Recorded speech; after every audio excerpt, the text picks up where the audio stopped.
about to hear is fiction, science fiction. We make no guarantees, however, how long it will remain fiction. Exploring Tomorrow.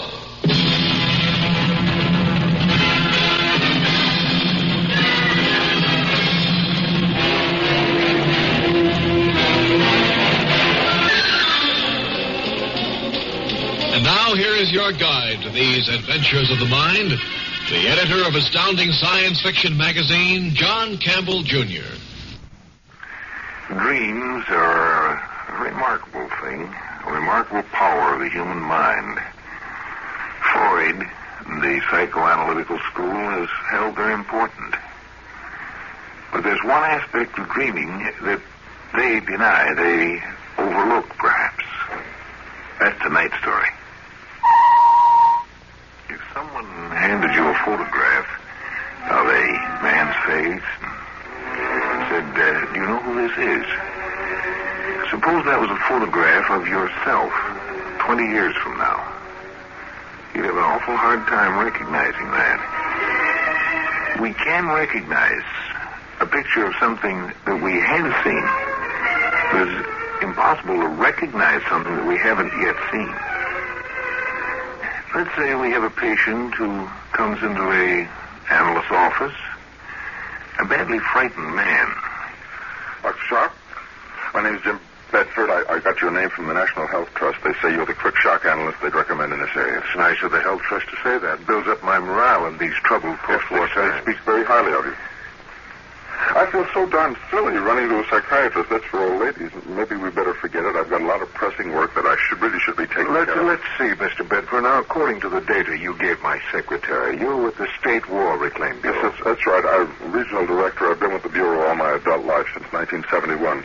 Since the Doom War. Well, it must be rewarding work watching the radioactive ash cleared away, houses and stores springing up again after so many decades, seeing the city itself come back from the rubble, knowing you could take a good share of the credit. That's right. It's going to be a long task, another generation. Sit down and you tell me about it. No couch? I thought all you psychoanalysts had couches. This office building was lucky to escape being hit. Yes, it's one of the few pre-war buildings left in this part of Sacramento. Matter of fact, it was your War Reclaim Bureau that loaned my family the money to rebuild. Doctor, why is it happening to me? What am I going to do? I have to stay at my job. Nobody else can do it. Nobody else knows this area the way I do. Nobody knows the people here the way I do. You were born here, William? Yes, I've lived in Sacramento all my life. What is it that's bothering you? I have some kind of hallucination, and it keeps getting worse. I've tried to shake it, but it comes back bigger and stronger. Now it's getting so that I can't work. I can't do my job. I'm starting up recall-inducing equipment, Mr. Bedford. It'll put you in a state of semi-sleep for a few moments. I'd like you to tell me what this hallucination is. Then maybe I can tell you why you have it. And maybe help you deal with it.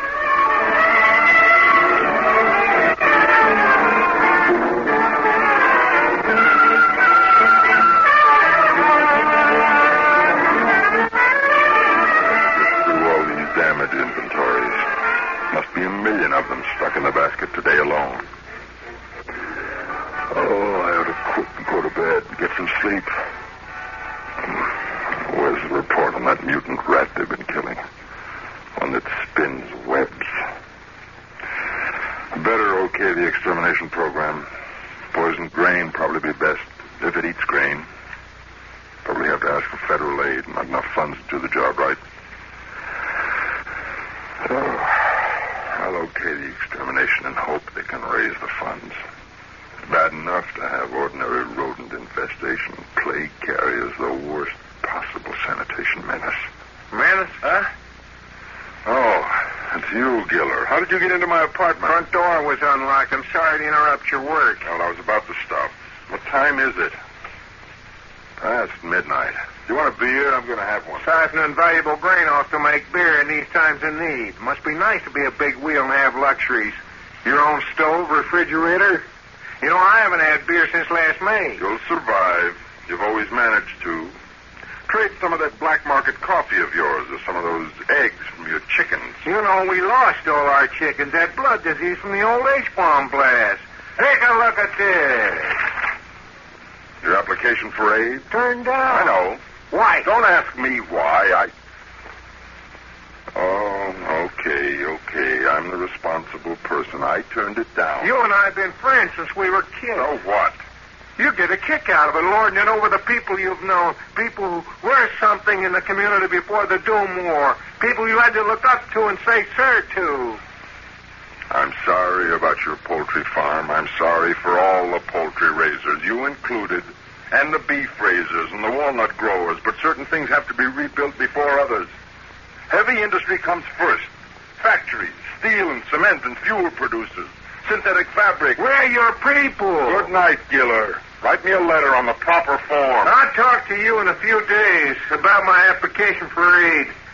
Maybe you'll change your mind. Come around.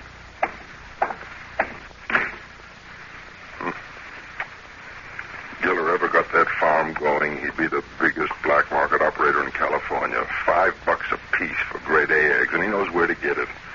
Everybody trying to swing a deal, make money, cash in on people's hunger. I wonder if he's really gone, or if he's hanging around outside. People like him get on my nerves. I better go see, make sure.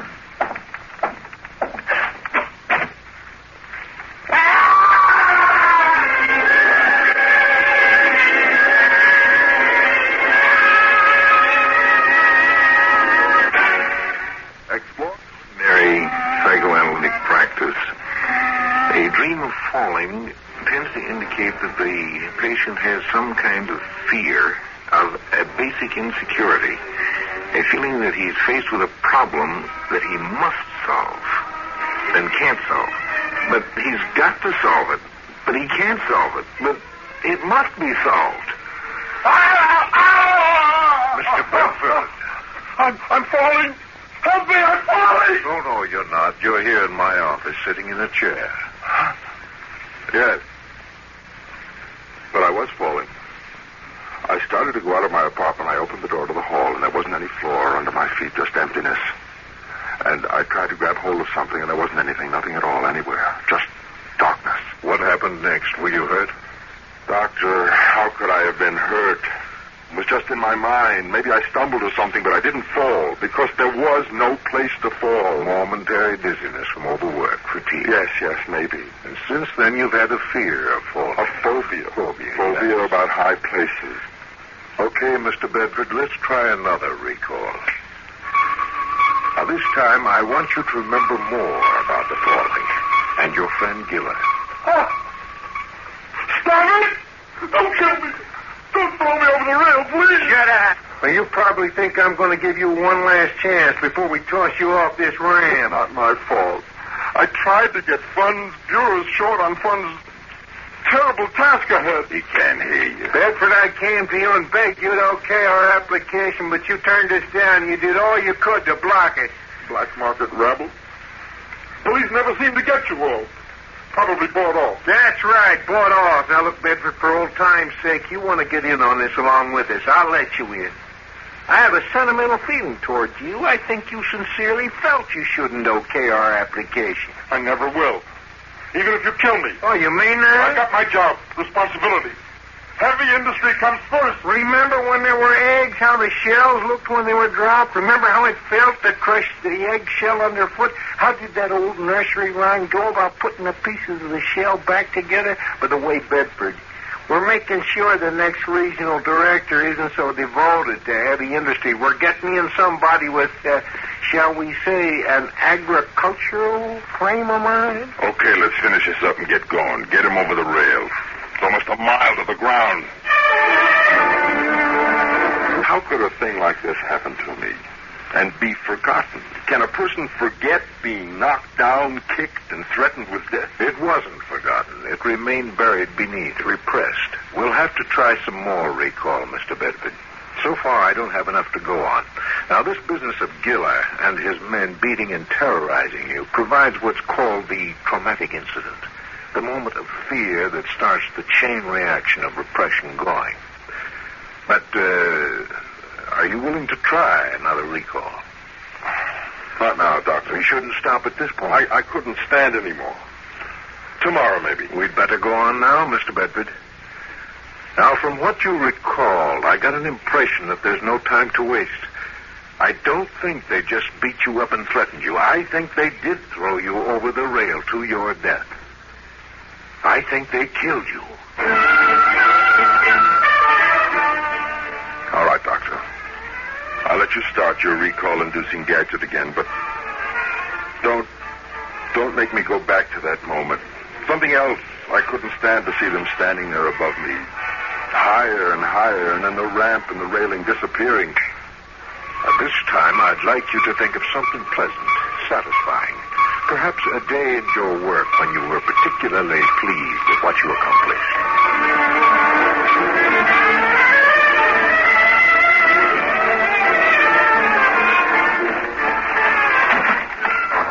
The public baths.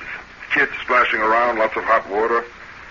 Wonder how many of us would be dead by now. Dead from contamination from the perpetual fallout if we hadn't built those huge pools and fountains over there. It's the hardest decision I ever made. I felt like a lunatic, giving them the go-ahead. A lot of people were angry about that.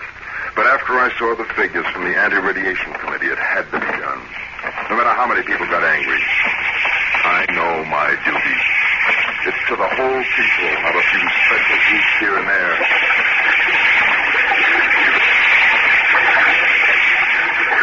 You say you okayed the building of mass public baths, and you actually stood and watched the people bathing.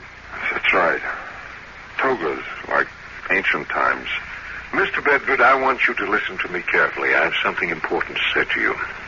What's wrong, Doctor?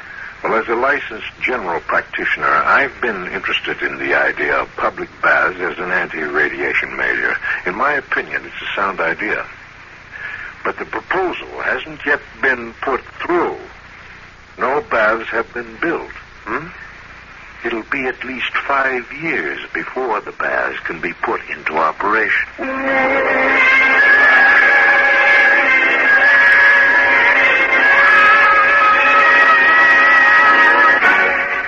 The usual interpretation doesn't quite check. Sometimes the dream isn't quite usual. If a man has a dream of the future, it's awfully hard to identify its source, because the source hasn't happened yet. Tell me, Bedford, you were exposed to a great deal of radiation in the early part of your life, and so were your parents. That's right. We all were. We all went through the blasts and the heavy fallout of the war, the contamination of our food, water, homes, clothing. Do you remember any unusual exposure, either to you or to your parents, radiation approaching a dangerous maximum? Let me try to remember. I'm confused. You think I'm some sort of a freak. Stop sitting there in the chair insulting yourself. You have to make plans. Plans? There's nothing I can do. There's no way I can stop him. Try to remember any toxic dose of radiation, especially in the earliest part of your life. Now go back to the enemy missile attack. Sirens. Can you hear sirens? You're possibly running toward a shelter. Your family running, too. Across a field, maybe. I'm sorry, Doctor. I've had all I can take. I'll see you again some other time. You're leaving? Thanks for the help. I've got to consider all this. Maybe I'm not remembering the future. Maybe it's just a false memory, a neurotic fantasy. How could we check? If it's really in the future...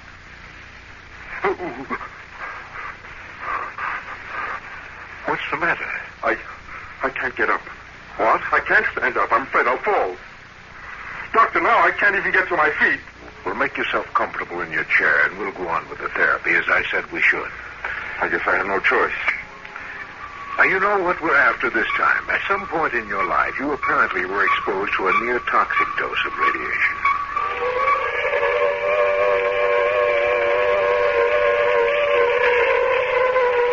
Wait for me. Hey, don't leave me behind. Come on back. Hey, Tony, wait for me. Hurry up. Okay. Let's get down. Get the metal lid off. And listen. They're almost here. Get the lid of the walls are up so we can get down there and be safe. You scared, Jimmy? Yes. Open that way. Not until you apologize for what you said in class the other day. You said my family moved here because they thought nobody would bomb this sector. You said my family was scared of being bombed. Okay, let's see.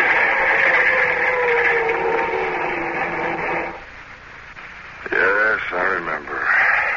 When Tony and I were kids during the war. We got the scuffling, seeing who was braver. And while we were scuffling, the first warhead exploded a couple of miles up the coast. So that's where you got the near-toxic dose? Yes. The whole place was saturated. Hot. They had to rope off the rubble, close the roads. I was in the hospital for a month, down in the underground medical wards along with the real casualties. Weren't you a real casualty? No, I wasn't hurt. They made all the tests. They found no sign of tissue damage, blood count okay, bone marrow unaffected, no cancerous formations. But now you know you were affected. Yes, I was affected. Now listen to me, Mr. Bedford. You still have time to re-examine your dealings with Giller. You mean give him the bureau funds he wants so he can set up his black market operations? No, Dr. Sharp. I have my responsibility to the people of this area. Those funds have to be given to the proper applicants. Even if it means your life? Yes, even if it means my life. I'm still not going to give Giller the funds. I respect you, Mr. Bedford. I can see why the government gave you the job. I've tried to do it right. I feel proud of what I've done. The hygienic baths, evidently I'll be successful there. That alone makes it worthwhile. I don't feel too depressed. All in all, it was worth it. A lot of people died in the war. My death comes a number of years later, but, well, I can possibly consider it as a bona fide war death. With honor. Hey, look, I can stand up now. I'm on my feet. Bringing up that material about the radiation exposure must have done it. Do you intend to come back again and see me? No, there doesn't seem to be much of a reason. I'd like to keep on trying. Maybe there's a junction of possible futures. Some point in time at which we can deflect the future that's waiting for you. Uh-huh. I'll think about it. Goodbye, Doctor. And thanks a lot for trying.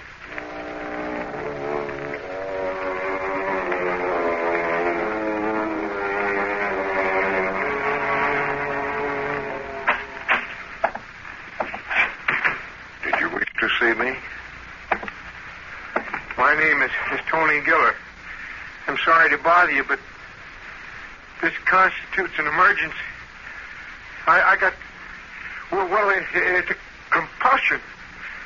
And it's following up my life. Sit down. Tell me about it. I have an irresistible urge to push people.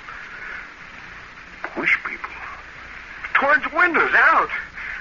What am I going to do, Doc? There was a little shrimp of a guy I pushed once, and one day a girl was standing ahead of me on an escalator, and I shoved her. She was injured. I'm afraid I'll eventually kill somebody someday. Some perfectly harmless person who never did anything wrong in his life.